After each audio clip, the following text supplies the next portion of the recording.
Bonjour à tous et bienvenue dans cette nouvelle vidéo. Aujourd'hui, on va voir comment utiliser sa propre police pour son site web, mais aussi qu'est-ce qu'une bordure et comment l'utiliser. Alors, la première étape pour utiliser sa propre police, c'est très simple.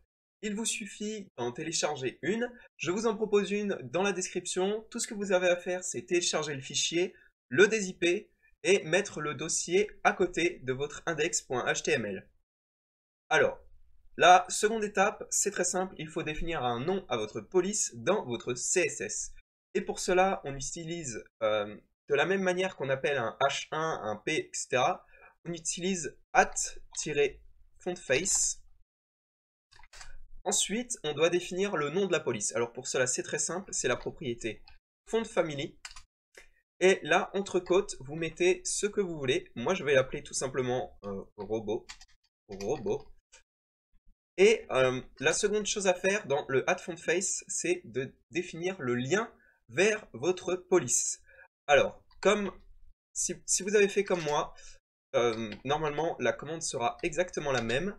Vous avez besoin de source, de point URL et entre parenthèses, vous devez définir le chemin relatif vers votre fichier. Alors, dans mon cas, ça sera roboto slash, j'utiliserai la roboto bold. Je n'aurai besoin que de celle-là. Et donc, on n'oublie pas l'extension, bien entendu.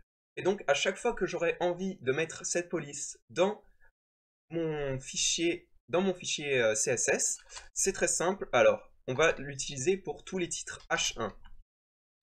On va mettre font-family, exactement la même propriété que pour appeler le nom. Mais, sauf que là, on va mettre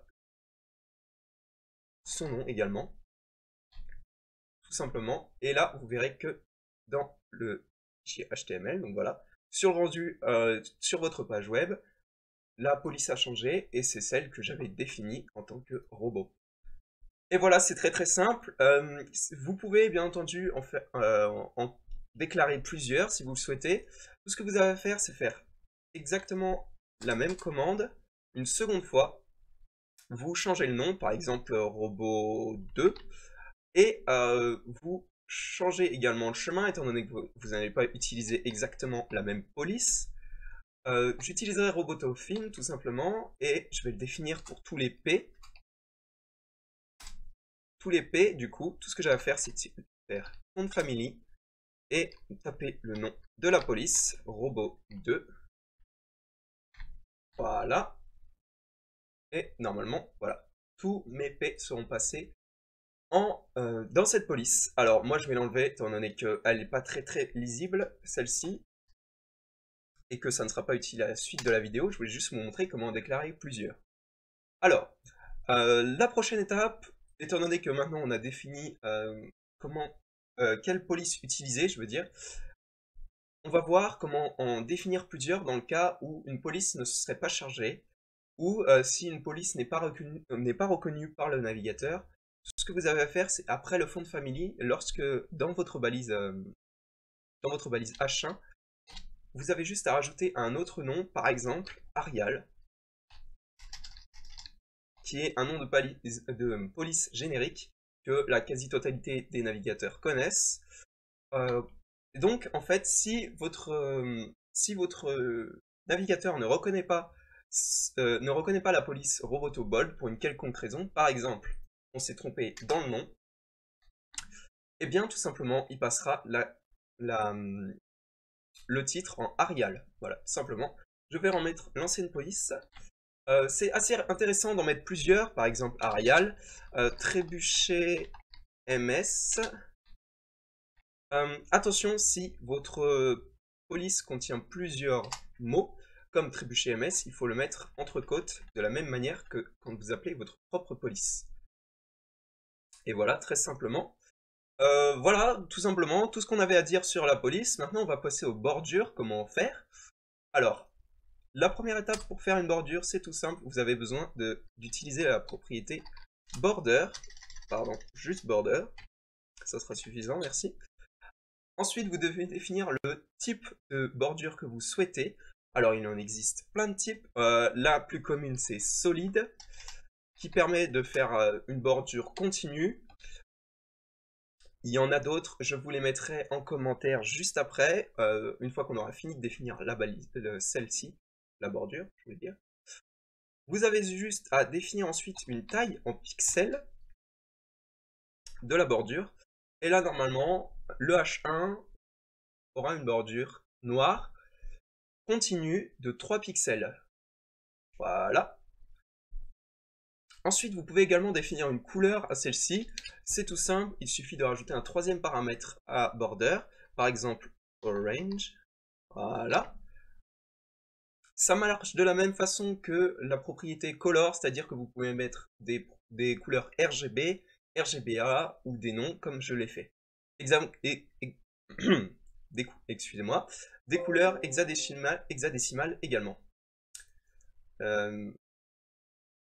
Ensuite, vous pouvez également le faire de manière, comment dire, je vais vous montrer directement. En fait, pour définir chaque propriété séparément. Voilà, je cherchais le mot.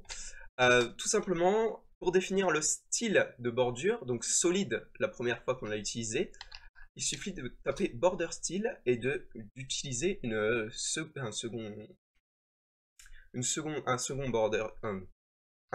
style de bordure comme on le souhaite. Par exemple, dotted, qui fera normalement des points comme bordure. Voilà, c'est agréablement moche, mais c'est pas grave. L'important c'est de voir les différents types de bordures. Ensuite, pour définir la taille de la bordure, c'est tout simplement border width. Ensuite, vous avez juste à rentrer un nombre en pixels. Par exemple, on va éviter d'abuser comme la dernière fois, on va juste mettre 19. Normalement, une bordure de 19 pixels. Ouh, c'est moche. Ah, ça rend très très très mal avec Dotted. Ok. Ensuite, pour définir la couleur, c'est tout simple. Border du 6, color. Et vous avez juste à rentrer une couleur en RGB, hexadécimal, etc. Tout simplement, je vais mettre RGB, voilà, GB, je vais y arriver. Alors, je vais mettre 255 pour le rouge, 34 pour le vert, et allez, un nombre au hasard, 221 pour le bleu. Ça devrait trouver un truc du genre du violet un peu bizarre. Voilà, un rose un peu violet. Ensuite, on va voir comment définir un angle à notre...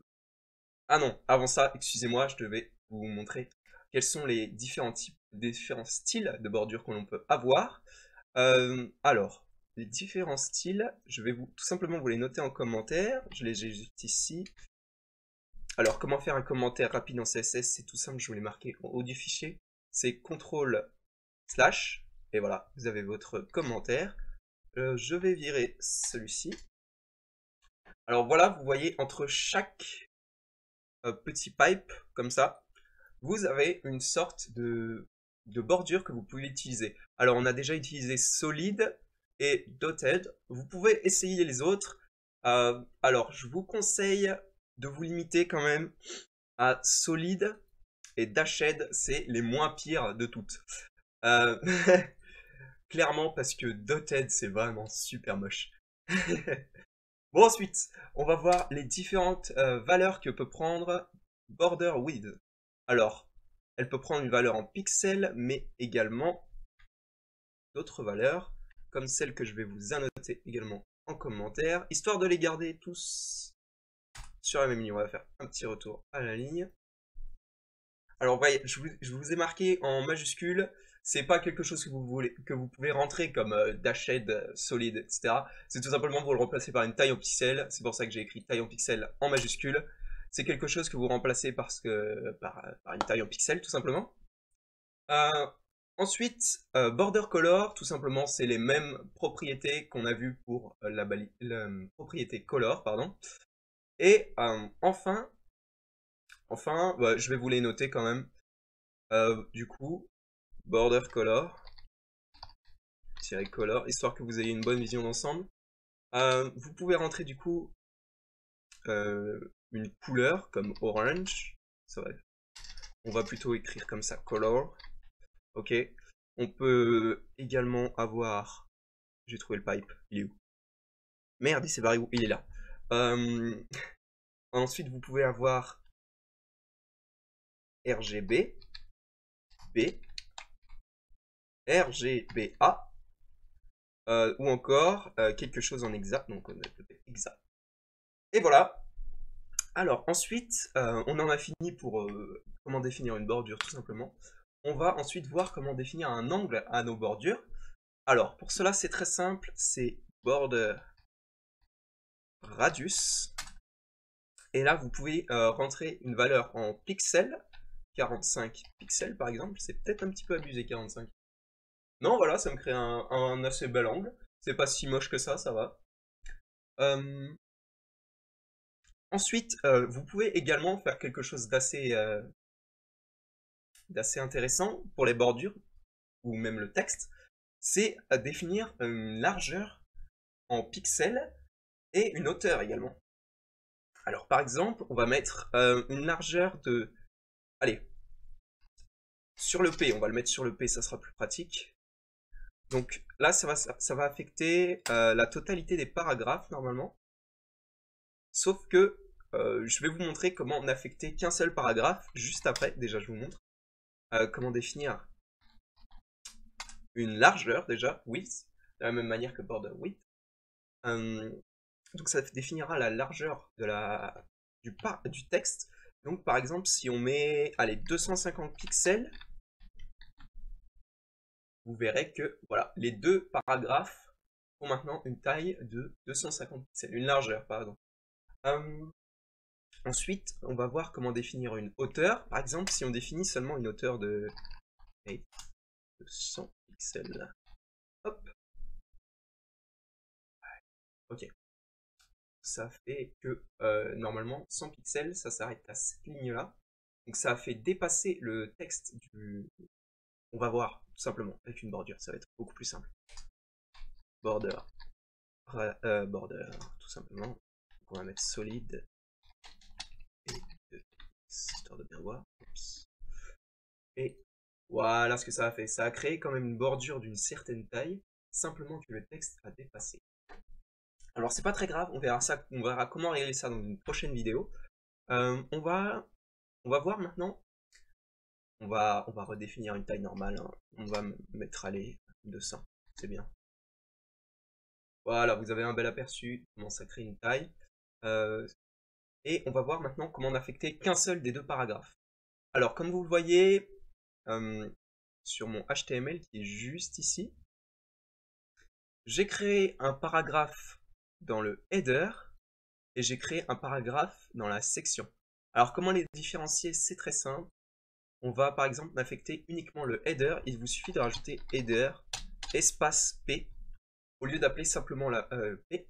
Et là normalement seulement le paragraphe du header sera modifié. Voilà.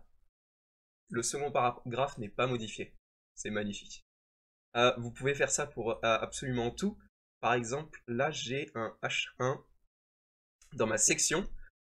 On va lui mettre section, donc H1.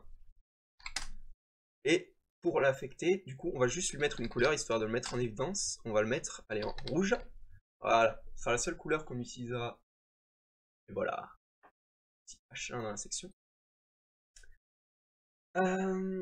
Qu'est-ce qu'on va faire ensuite? Alors, ensuite, on va voir comment faire. On va voir comment faire un cercle. Ça peut être très intéressant, ça. Ça peut être très très intéressant. Alors, pour faire un cercle, on va commencer... Ah, voilà, super.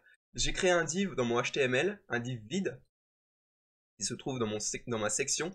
Mais comme j'ai qu'un seul div, c'est pas très utile de spécifier section juste avant. Alors, pour faire simple, on va lui définir une largeur. Alors, on va lui définir une largeur, je vais y arriver, hein, de, allez, 300 pixels, on est généreux. Hein. Et une hauteur exactement la même, histoire que ça marche, histoire que ça crée un cercle et non pas un ovale. Et ensuite, on va lui définir un border radius de, allez, de 50%. C'est la seule valeur qui permet d'avoir un cercle. Et on va lui mettre background color, qu'on verra plus précisément à la prochaine vidéo. Je vais en parler juste rapidement. Vous avez juste à faire background color et définir une couleur. On parlera des backgrounds plus précisément à la prochaine vidéo. Et donc là, normalement, à la fin de ma section, voilà, un très beau cercle. C'est pas magnifique ça, franchement. Alors ensuite, on va voir comment centrer du texte pile poil au milieu de notre cercle. Alors pour cela, on rentre du texte dans notre div. Alors, on va l'appeler texte, tout simplement. Alors on a déjà vu précédemment comment centrer du texte de manière horizontale, dans ce sens-là. C'est text align center. Et maintenant, on va voir comment centrer du texte verticalement. Verticalement, comme ça? Ouais. Alors, c'est line x.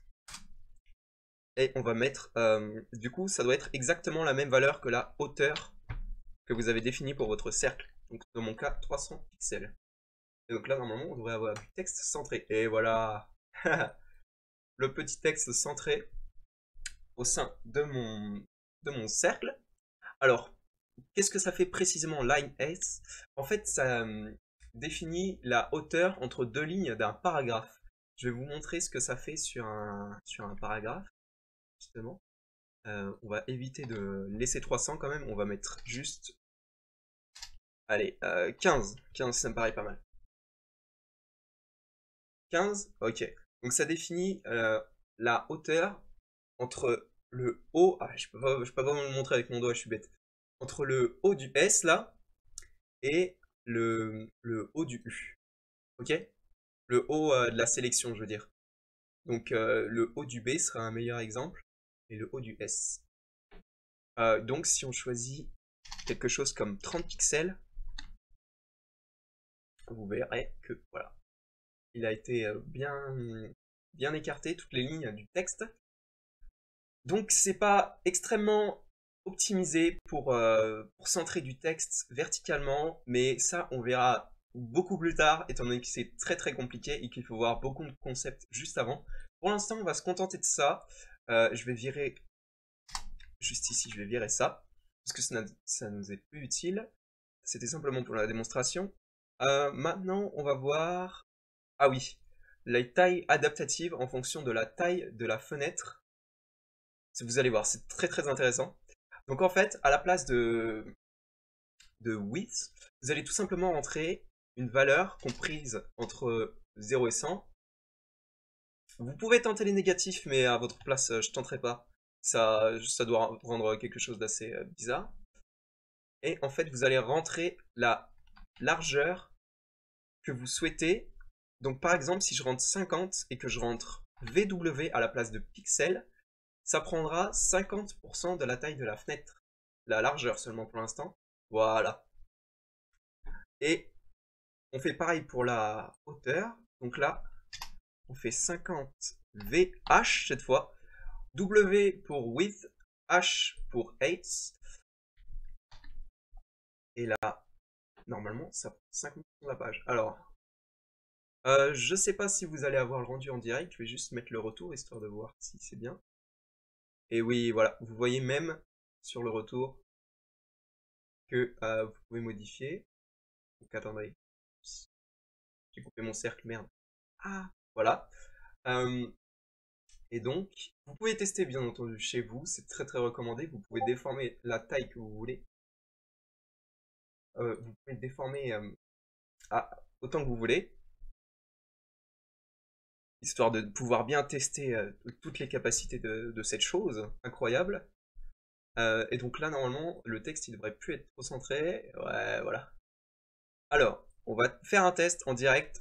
J'ai jamais testé, mais on va voir si on peut quand même définir une taille. On va voir si on peut quand même centrer. Je le reload. Oh, ça a l'air d'être centré. Ah bah voilà, magnifique. Comment centrer du texte dans un cercle responsive. Et en plus, avec le texte qui est lui aussi responsive et qui restera bien centré. Alors, le retour est pas cassé? Non, ça va. Super. Alors ensuite, qu'est-ce qu'on va voir? On va voir... Ah oui, ça c'est super intéressant. On va voir comment définir chaque bordure individuellement. Par exemple, ça peut être super utile si, si on veut définir, par exemple, un soulignement, mais qui ne s'arrêterait pas simplement au mot, mais qui prendrait, je ne sais pas, 50% de la page, par exemple. Ça peut être très intéressant. Alors pour ça, on va le faire... je vais enlever ça sur le premier H1, donc on va mettre seulement header H1. Hop, voilà, donc il est simplement en rouge maintenant. Donc dans le section H1, on va définir une bordure, mais seulement bottom. Alors, on va définir exactement de la même façon que si on utilisait une border, donc ça, et on rajoute une taille en pixels. Et voilà, tout simplement. Et pour régler la taille, vous faites width, exactement de la même façon que pour définir la taille d'une border en général. Et vous mettez par exemple, allez, on va lui faire un soulignement, mais que sur les premières lettres, 50 pixels, hop. Ah, c'est moche.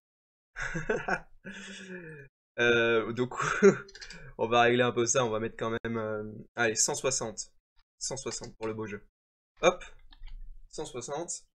Voilà. Bah, il est beau mon soulignement. Il est rouge, mais il est beau. D'ailleurs, à noter que la bordure a pris la couleur du texte.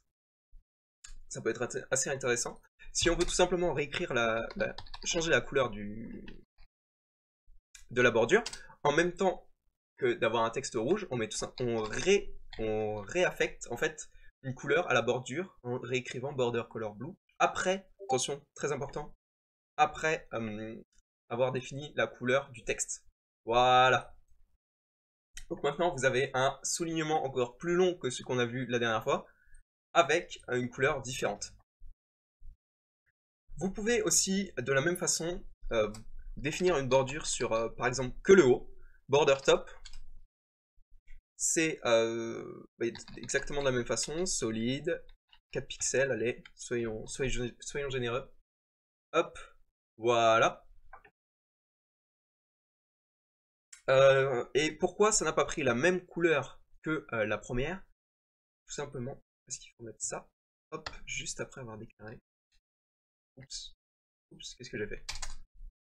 Border color, Oups, blue, ok. Tada! Alors voilà, très très important, l'ordre des propriétés CSS. Il faut y faire très attention, beaucoup de personnes s'y trompent. Et je vous avoue que moi aussi, des fois, je galère sur des problèmes et c'est tout simplement un mauvais agencement de mes propriétés CSS. C'est rageant au bout d'un moment. Enfin bon, bref. Vous pouvez faire exactement la même chose. Alors, je ne l'ai pas défini sur mon brouillon, mais vous pouvez faire la même chose. Alors, on va pas toutes les définir, hein, mais les autres valeurs que ça peut prendre, c'est border. Je vais y arriver. Border left, simplement, pour gauche. Et border right, pour droite. On ferme le commentaire. Et de la même façon que ici, juste ici, border style, border width, vous pouvez les définir séparément. C'est-à-dire que si vous voulez, par exemple, je ne sais pas, changer la couleur, mais que celle d'au-dessus, alors évitez de faire tout simplement de le déplacer, hein. Vous pouvez faire border top, tirer. Alors là, vous voyez, il y a les 4 valeurs. Alors attendez, je crois que sur le tour, il n'y a pas. Non. Alors, border top, je vais y arriver. Border top, il y a style. Il y a aussi color, bien entendu. Et la dernière, c'était... Je vais tricher. Width. Alors, vous pouvez redéfinir la taille de la bordure après, mais seulement celle en haut du coup. Ça marche aussi pour left, pour right, etc. On va le mettre en commentaire parce que ça ne sera pas utile. Hop, c'était juste pour vous montrer l'exemple si vous voulez n'affecter qu'une seule propriété, que d'une seule partie de la bordure. Alors ensuite, on va voir comment... Ah oui, là, ça peut être super intéressant de rajouter une ombre à votre bordure. Alors, pour faire simple, on va le faire sur le premier H1, donc juste ici, hop. Et pour ça, c'est très simple, c'est border-shadow. C'est pas ça? Bon, non, c'est box shadow, excusez-moi. Box shadow. Parfois, Sublime Text aide bien, histoire de régler les problèmes de syntaxe. Alors, border shadow, vous avez, si je ne me trompe pas, 5 valeurs à entrer avec 2 optionnels. 3 optionnels. 3. Vous pouvez rentrer de la même manière que, en fait, text shadow, comme on a vu la dernière fois. Le décalement horizontal en premier. Ensuite, le décalement vertical. Donc, par exemple, allez, on va mettre 20 pixels. Ça me paraît bien. Et on verra juste après les deux autres qu'on va pas utiliser. Mais pour l'instant, border shadow, on lui définit une couleur. Et là, vous verrez une ombre rouge juste après voilà, votre box. Alors, pourquoi c'est pas très beau? C'est tout simple, il faut définir flou pour que qu'on voit quand même que c'est une ombre. Parce que là, on dirait pas que c'est une ombre, on dirait que simplement vous avez, je sais pas, que le header il a saigné et que d'un coup, une grosse flaque rouge derrière. Je m'emporte. Et donc pour cela, vous avez juste à rajouter une valeur en pixels, vous faites un peu à la jugeote. Voilà. 15 pixels, c'est beaucoup plus flou, c'est un peu plus beau, on va dire. Tout est relatif, bien entendu. Et ensuite, la cinquième valeur qui est elle aussi pas indispensable, c'est pour définir l'étalement du flou. Alors, c'est très théorique. Si on fait 35 pixels, donc là normalement on aura 35 pixels de plus par rapport à l'ombre de base sur tous les côtés. Voilà, oh c'est moche hein. Oh là là, je vais faire une blague sexiste. Euh, ensuite, voilà, tout simplement. Et je vais vous mettre en commentaire, je vais vous mettre en commentaire quand même comment ça fonctionne, dans quel ordre c'est, histoire que vous ne passiez pas la vidéo. Alors, dans un premier temps, vous appelez box shadow, j'ai oublié de le mettre, box-shadow, hop, 2 points. La première propriété à rentrer, c'est le décalage horizontal, ensuite le décalage vertical, la définition du flou, c'est-à-dire à quel point ça sera flou, tout simplement. Ensuite, la largeur supplémentaire du flou par rapport à la taille de base de l'ombre en fait. Et ensuite, la couleur, tout simplement. On va essayer de faire un truc un peu plus esthétique quand même, histoire de voir que je suis pas qu'une maille en CSS. Hein. On va enlever l'étalement parce que c'est moche quand même. On va faire, allez, un petit décalage de 2 pixels là. Allez, 3 pixels là. Et ouais, mais 15 ça me paraît pas mal. Allez. Voilà, c'est une petite ombre assez légère. On va rajouter un petit peu vers le bas. CTRL S. Voilà. Ouais, c'est pas si mal. Et bien entendu, attention à noter que si votre bordure a un radius, l'ombre, elle aussi, aura le même radius. Par exemple, si on définit une ombre, hop, on va faire tout simplement un copier-coller pour le header P, allez, CTRL S, normalement, l'ombre sera carrée, voilà. Simplement.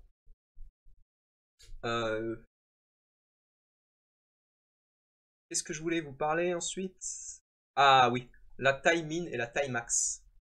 On a vu comment définir des tailles et on a vu comment en fonction des pixels et là on a vu comment définir des tailles en fonction de la taille de la fenêtre. Et là ensuite on va voir un truc très intéressant, c'est la min. Oui, voilà. On va mettre donc 50 VW. Combien on va mettre? Allez, 150. 150 pixels, ça veut dire que, en gros, qu'importe que vous rétrécissiez la fenêtre, si ça arrive à 50 pixels, à 150 pixels, pardon, ça restera à 150 pixels. La largeur, en tout cas. On va faire un petit test en direct. Ah, merde, je peux pas aller plus loin avec la fenêtre. Ok, donc on va juste... N'hésitez pas à tester chez vous, ça rendra mieux que mon écran split. Hop, voilà. On voit très bien que là, c'est bloqué à 200 pixels. Vous pouvez faire la même chose avec max width. Enfin, ce sera pas exactement la même chose, ça sera l'inverse. Définir une taille maximale. Par exemple, on va mettre 230, allez, histoire de bien voir l'évolution. Donc, j'ai pas rechargé la page, pardon. Voilà, ça atteint la taille minimale. Et là, ça atteint la taille maximale. On va mettre 215 histoire que ça passe quand même au retour. Là, je pense pas que ça passe. Je regarde pas, mais je pense pas que ça passe. Hop. Ouais, voilà. Ouais, une légère augmentation, mais vous verrez vraiment mieux si c'est vous qui testez directement. Vous rentrez des valeurs comme vous voulez en fait, hein. Et tant que ça reste en pixels, ça ira. Voilà. Euh, Ah oui, le radius. Comment définir de la même façon qu'on a défini une seule bordure, une seule hauteur, pardon, une seule bordure au-dessus et en dessous de la section, on va voir comment définir un seul radius. Alors ça c'est tout simple, on va faire sur le header P, on va faire border-bottom, ok. Donc ça sera bottom right-radius. Alors là ça ne va affecter que la bordure en bas à droite, donc celle la plus proche de Mania là, ici là, normalement vous voyez ma souris. Donc ça ne va affecter que celle-là, et donc vous rentrez exactement les mêmes valeurs que qu'un radius normal. Par exemple ici 45 pixels, voilà très bien. Hop. Et normalement seulement celui-ci sera affecté. Voilà, super. Si vous le voulez le faire, je vais le mettre en commentaire, ça, vous pouvez exactement faire la même chose pour border bottom left, border top left, border top right. C'est exactement la même chose, à la même manière que border bottom, juste ici. Sauf que simplement là, on appelle les angles et non pas, une ligne, tout simplement. Et donc, il faut citer le coin entier, donc bottom right ou bottom left, etc. Donc, on va enregistrer. Voilà, c'est de retour. Si vous voulez faire ça, mais faire un angle différent pour chacun des angles d'une box, mais de le faire plus rapidement, c'est assez simple. C'est border, ok, radius. Et tout ce que vous avez à faire, c'est rentrer 4 valeurs en pixels que vous aurez choisi avec une couleur, n'importe quoi. C'est le fait d'avoir vu le box shadow en même temps, ça m'a perturbé. Donc vous avez juste à rentrer 4 valeurs. Donc en premier, ça sera, hop, hop, je vais vous copier-coller le commentaire que j'ai fait, parce que même moi j'ai du mal à m'en souvenir. Alors c'est dans le sens du aiguille d'une montre, sauf que sauf que ça commence en haut à gauche. Ok? Donc on va définir un angle de 3 pixels en haut à gauche. Un angle de, allez, histoire de vraiment voir la différence, on va mettre 50 pixels en haut à droite. On va mettre 2, soyons plus généreux, 15 pixels pour le bas à droite. Et allez, je peux inspirer là, 9 pixels, voilà. 9 pixels pour en bas à gauche. Et voilà, c'est magnifique. Ouais. Euh, je m'emporte. Alors, comment définir ensuite une couleur de la même façon qu'on vient de le faire pour une balise radius? Comment définir une couleur différente à chaque ligne? Alors, ça vous sera pas utile très très souvent, Mais juste pour le délire, franchement, ça vaut le coup. Alors, on va mettre red, blue, pink, et allez, yellow. Ok. Vous pouvez mettre des valeurs en RGB, hexadécimal, etc. comme d'habitude. Et donc là, ça va suivre le même ordre, sauf que là, ça va être haut, droite, bas, gauche. Oh, voilà, je vais également vous copier-coller les commentaires que j'ai fait. Haut, droite, bas, gauche, dans le sens des aiguilles d'une montre, bien entendu. Et voilà, ça a changé de couleur à chaque fois. Vous pouvez faire ça aussi avec Border Style. Alors là, attention, ça va donner quelque chose de vraiment sale. Parce que tous les styles sont quasiment super moches. Alors, solide, on va mettre Inset, Dashed. Et le dernier, était super bien quand je l'avais testé, c'est Groove. Groove. Alors ça là, si vous allez voir, c'est la pire de toutes. Et pour bien le voir, on va faire exactement la même chose, mais pour Border Width. Alors, je vous fais patienter un peu pour voir vraiment la mocheté que c'est. Alors, vous avez tout simplement... Alors, on va commencer par solide. Solide, c'est pas très intéressant, on va mettre 2 pixels. Inset, c'est assez intéressant. On va mettre 30 pixels. 30. Ok. Ensuite, Dashed, c'est pas super intéressant, surtout qu'on l'a déjà vu. On va mettre 4 pixels. Et Groove, ça c'est très très très intéressant, on va mettre 50 pixels. Toujours dans la bulle. Oh, voilà. Et si c'est pas super moche ça. Alors voilà, c'est tout simplement pour vous montrer les différentes choses que vous pouvez faire sur les bordures, sur la taille également. N'hésitez pas, bien entendu, à mixer vos connaissances pour faire des choses originales. On a vu ici là comment flouter une ombre pour une box, et on va voir que c'est également possible, mais pour du texte cette fois. Alors, pour faire ça, on va le faire sur quoi? Bah sur le dernier P, tiens, j'y ai pas touché encore. Donc on va mettre dans le section P. Et là, on va définir une shadow, text shadow, comme on avait la dernière fois. Donc la première valeur, c'est la même chose que box shadow. C'est le décalage horizontal. Donc on va mettre, allez, un petit 4 pixels, 5, allez 5. Et décalage vers la droite, histoire de vraiment voir, on va mettre 15 pixels. Ce sera le plus facile pour voir. Et ensuite, la dernière fois, on a juste défini une couleur, donc orange. Et là, on va rajouter une valeur juste ici, histoire de définir le flou. Donc comme pour la... C'est une valeur en pixels, comme pour box shadow. Et voilà. On va peut-être mettre un peu moins, histoire que on voit quand même que c'est du texte réellement. Bon, on voit tout. Bon. Oh là là. Hop, hop. Ok, on voit un peu là. On va l'enlever juste histoire de voir. Pourquoi ça rend aussi mal? Parce que c'est de l'orange. Parce que c'est de l'orange tout simplement. Du coup ça rend super mal. Qu'est-ce qu'on va mettre? Du bleu, tiens, du bleu, ma couleur préférée. Hop, hop, hop, hop, bleu, hop. Voilà. Donc là on voit que c'est du bleu, on voit que c'est du texte. Bon c'est du texte en latin, du coup c'est pas très très intéressant.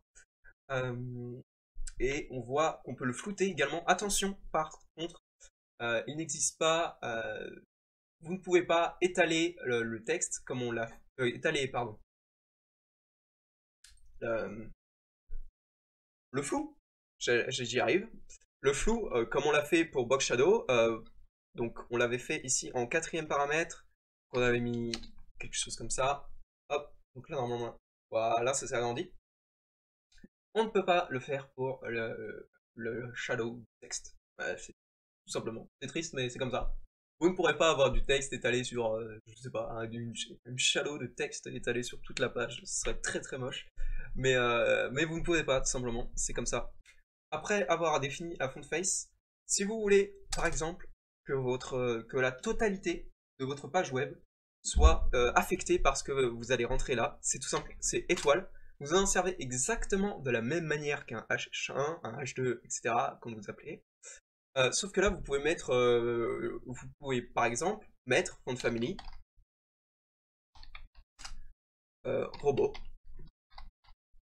Hop, on n'oublie pas le point virgule. Et là, normalement, tout le texte devrait passer en Robotable.